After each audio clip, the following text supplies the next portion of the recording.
Alright, we're back, people. Seems like ages since I've been in the garage doing something. Been summer, doing summer things that we can do. Been out and did a trials truck challenge. I hope you might have watched that video, which featured this little beauty out in anger for the first time, really. We were cut short by the light, unfortunately, but we managed to all get a run round, and this was driven by my cousin Tim and his wife Emma, who are rookie drivers. They're not completely useless, but it was the first time they'd ever done anything like that before, and I'm pleased to say the truck performed well. It seems to have a real nice low centre of gravity, plenty of suspension. It's not the fastest on the motor, but yeah, it worked well, and Emma secured first place, the cheeky bugger. So yeah, dead chuffed with that. So that was the truck shown as the budget build, with just placing HSP pangolin parts on this chassis, and then I did a bit of bodywork. I don't know if you saw the build series. I'll link it at the end of this video, some of the build series, and then there's the playlist of my RC car stuff. Trials Truck Challenge will be on there as well. So now we're going to pick away with kind of upgrading it, and it's still on a sort of budget mentality. I'm just going to do things that you know, I acquire parts to upgrade it. I'd like to do shocks, but at the moment they're okay. So what I've done with that is I've sort of taken note of how it travelled and worked, and I've just sort of relocated my shock mountings. The shock mountings, you've got three choices on the back and the front, and then you've obviously got a hard fixed point on the axle. So you can play around with these. I decided I actually wanted it lower in the back, just to keep the back squat to the floor. It climbs pretty good. I think the only thing that's holding him back is the tyres. I could be tempted to take the foams out of these, but I do intend to add a little bit of weight. I've been using a small LiPo battery in here when I could use a much bigger one in there, which is right in a good spot for centre of gravity. So that should provide a bit more weight up front, or mid car anyway. I've run these ones, I've just now put them onto the back setting so it slants the shocks back. That will give it a lot more sort of articulated soft movement to be had, because it's reasonably stiff. Don't know whether that's the right thing to do with it at the moment, but that's what we're doing for the next outing anyway. Main thing for today though, I've played around with the steering, and I've shaved off bits of plastic here and there, shaved off plastic off the inside of the steering knuckles to try and clear these bolts here to get as much turning as possible, and without doing some really drastic work to it, I'm just going to leave it like that. On the front axles I'm going to get rid of these hang-up points, because they do catch on stuff, you can tell, because they're scuffed up. So I'm going to Dremel those off, maybe try and Dremel that off the back, not go too far, because I don't want to break into the axle housing. But I also have to take these apart and put some grease in them, because I haven't done that yet. And the same goes for the rear. So we're going to shave those off, take them apart, put some grease in. I picked up some rear steering linkage. As I suggested before, and as a lot of you know, the rear axle is actually the same axle as the front, which is the whole reason why I went with the Maverick / Pangolin truck in the first place, because the rear axle is on C-hubs, and you can mount a servo on here, put a steering linkage on like on the front, and now we've got rear steer. I also acquired a couple of servos. This one is actually off a Traxxas TRX4. Alright, maybe a lot of people would upgrade a Traxxas servo on their TRX4, but when you consider this car, this would be an upgrade for this car. I also picked up another one, I forget what it is now, Altura. It's a metal geared servo. It's about 14 kg, 16 kg, depending on what power you put through it. I'm going to look up the specs on the Traxxas. I want the stronger one on the front and then the weaker one on the rear. So whichever one that transpires to be, it's going to get a new one on the front and a new one on the rear. So we'll have rear steer, and then maybe I'll take this one apart make a winch conversion out of it to sit in there for a winch, like I did on my other truck. So in order to run front and rear steering, you need a radio to do such. And I have a radio. I've got the FlySky FSGT5, which I use on my other truck, but at the moment I've just been using the standard radio for this truck with the standard receiver. But what I'm going to do is I've got a new receiver coming for the FlySky GT5 radio, so that I can use this radio with this truck as well. And on this we've got some functions in crawler mode, there it is, and then I can change the steering crab mode, front and rear, front, just rear, crab mode, front and rear. And that's what I intend to do. I kept the original radio and the receiver, and I'm actually going to leave that receiver in there because I'm not the only one that uses this truck. If I'm using my Vitera, someone else can use this truck. Well, obviously if I'm using that radio on my Vitera, it can't be used on this one while someone else is using it. So I'll just plug the servos and the whatsits into that receiver, and then when I'm using this truck on its own and I want the rear steer facility and all that lot, it's no big crime to be able to take the plugs out, stick them in the other receiver, just remember where they go, and then I've got a full functioning truck on this radio. So that's the plan for how to use it. Today, keep saying that, we're going to mount a servo and we're going to mount a steering arm to run it. But what I need to do is take this servo off the front, take away the mounting plate. I'm going to trace around it with a piece of aluminium sheet that I've got, and I'm going to build a new one so that I can mount it. So that's what we're going to do now.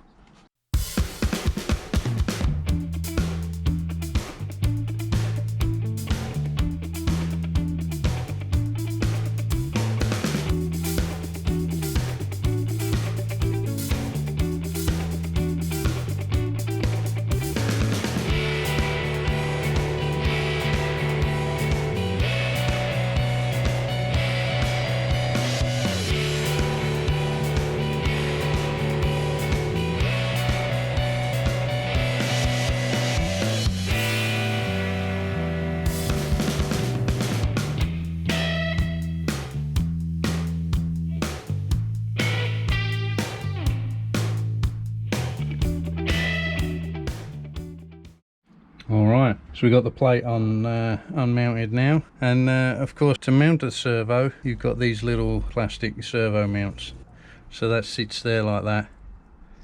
I've just had a look through my stuff, and I don't actually have any servo mounts like that. So what I'm going to do is I'm actually going to trace around this, and then I'm going to turn it forwards like that and trace those tabs on there, and see if I can't make those tabs all in one piece and maybe bend the tabs up, and hopefully the same thing doesn't happen that happened to my base plate. When I tried to bend it, it just snapped it. I tell you what I might do, because that's quite heavy duty, it's a lot thicker, it's double the thickness. I've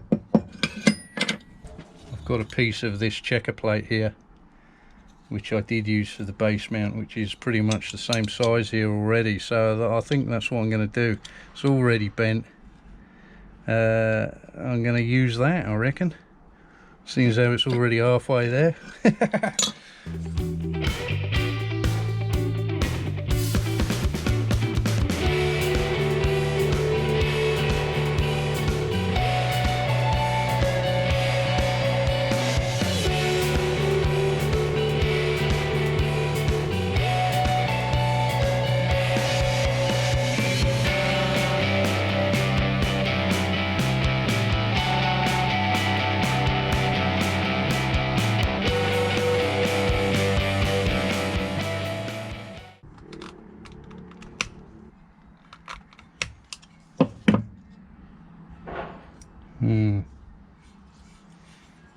Bummer.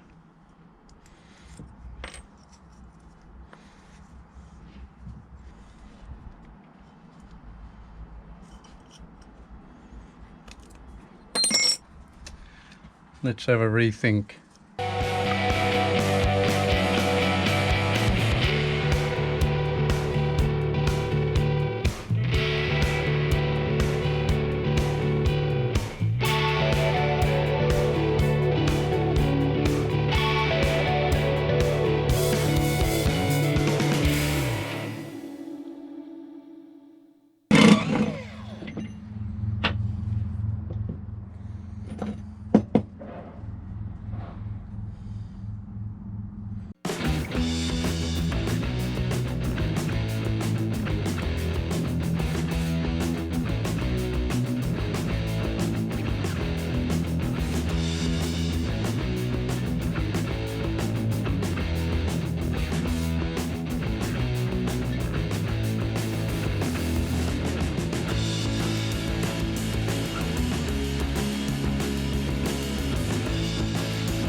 Okie dokie.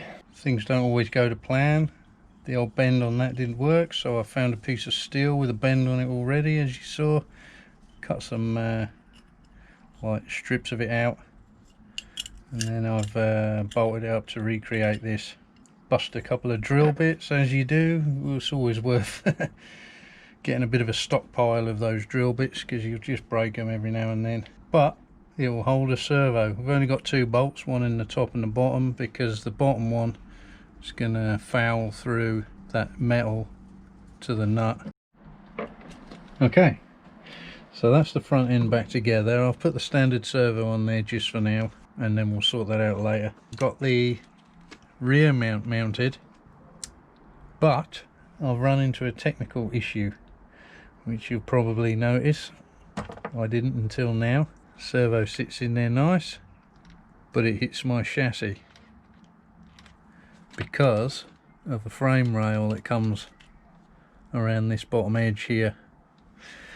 Not only that, if I was to cut that frame rail away, which I'm quite prepared to do, maybe cut it and bend it up, the servo horn is going to hit on this piece of frame anyway.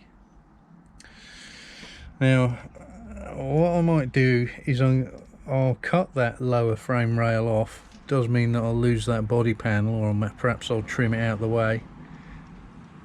I can either keep this servo where it is, so it's in line with my tie rods or whatever rods for the steering linkage,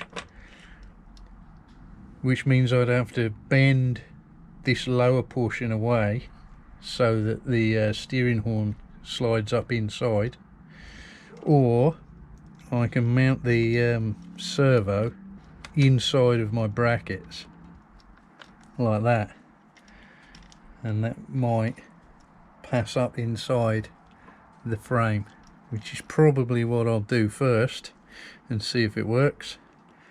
And then if it still touches a little bit, then I'll give this section a little tweak outwards. Now it's quite a thing making that bracket, I won't lie. It's taken me a bit more time than I anticipated, and to be brutally honest, it's alright if you're like me, you've got crap lying around everywhere, materials to play with. But for those of you that aren't, you're going to want to just buy a servo plate. I come across 2 on eBay while I was sitting there eating my dinner for like £3. In all fairness, for the time it takes to make one, you might as well just sit back, order one and wait for it to come in the post. And then it's present and correct. I mean, I've had to make allowances for this plate just to do it for today for a video, but you know, it's an exercise. I don't mind doing it. It's easier if you haven't got the facilities to go making stuff like that, then just go and order one. So I think I'm going to leave it like that for today. I know that I'm going to use this servo. This is the Traxxas servo, because the lead is long enough to reach to my receiver, and even then it's going to be sort of, well, not necessarily rooted on show, but it'll just get there with a bit of play. Okay, we're on day 2 of tinkering with this rear servo setup. Got my head around the fact that I'm going to have to cut these frame rails in the back to allow room for the servo. But when I went in last night, the old courier turned up with my 2 receivers for the FlySky GT5. So I'll be able to do a radio setup video once this is all done, showing what I do to set the steering up, as I've been requested to do a video on how to bind and set up the that FlySky radio for somebody, which is good of them to watch the videos and ask a question, and that's all very good. I like the comments. If you're enjoying these videos, check out my other videos that I've done with the with this car and some of the other cars I've got. Hit the subscribe button, like, hit the bell button so you get notified, and feel free to share my videos. Much appreciated if you do. Get some people viewing them. So I've run a bit stagnant on the old subscribers at the minute, kind of got to a bit of a plateau. It would be nice to push through that mark and get a few more people watching if possible. I think what I'm going to do is just drop that whole back end off so I can get in here, cut this point here, this little spot weld, and see if I can't flex that frame rail up to meet the other one and give me a bit of room for the movement on that servo mount. So that's what I'm going to do now. We'll cue the music and off we go.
Right, that little spot welder's that penetrated pretty deep. That wasn't bad. So if I just pull that back there like that for a minute, I'm going to try and bend it in the middle and then flex it down to meet these spars here. It's going to clash with that, so I need to bend it a bit so that it will go down there.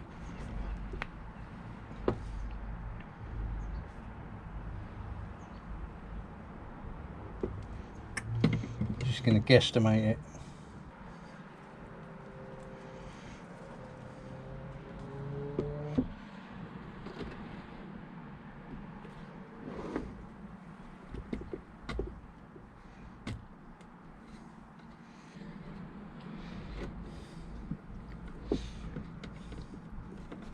Obviously I'm aware that these little spot welds here, I don't want to break them if I can help it.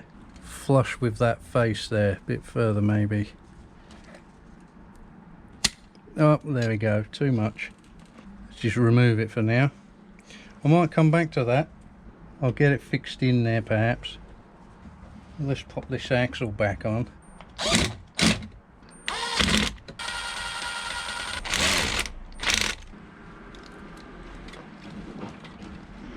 I still think we're going to have to run that inside of the bracketry so that the steering horn misses the inside of the car. So I'm actually going to try and mount that a minute. But I don't know what nuts and bolts I've got here. I've got some bolts, but I'm rapidly running out of nuts. Get some nuts! I think we may have run out. I've got one, which means I can sort of put the servo there literally just to mock it up, and then I'll have to get something else. Although my friend John just said he's got another one of these servo mounts, so I'll probably have that off him as well. What's going on there then? Yeah, I know what's happened. The dome heads on these bolts have lifted the servo up so my bolt holes don't line up anymore. So again, for the purposes of testing this out, I'm going to pop this servo plug in to the front wheel steering, plug it in, turn it on,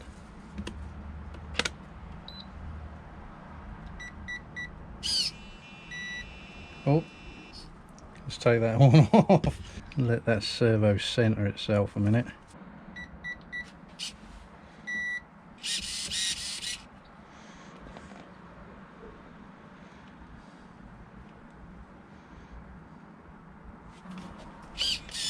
And now we got rear steering. Wow, you can see how much torque that they create when they're not bolted down. You can see it's yanking that around the place, but proves a point, it works.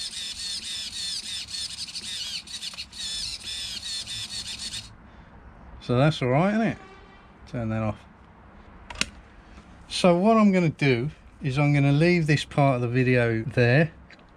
I'm going to wait until my other servo tray turns up, because it'd be better if we have the right one on there and then it's all present and correct. I'm then going to put one of these receivers in for the FlySky GT5.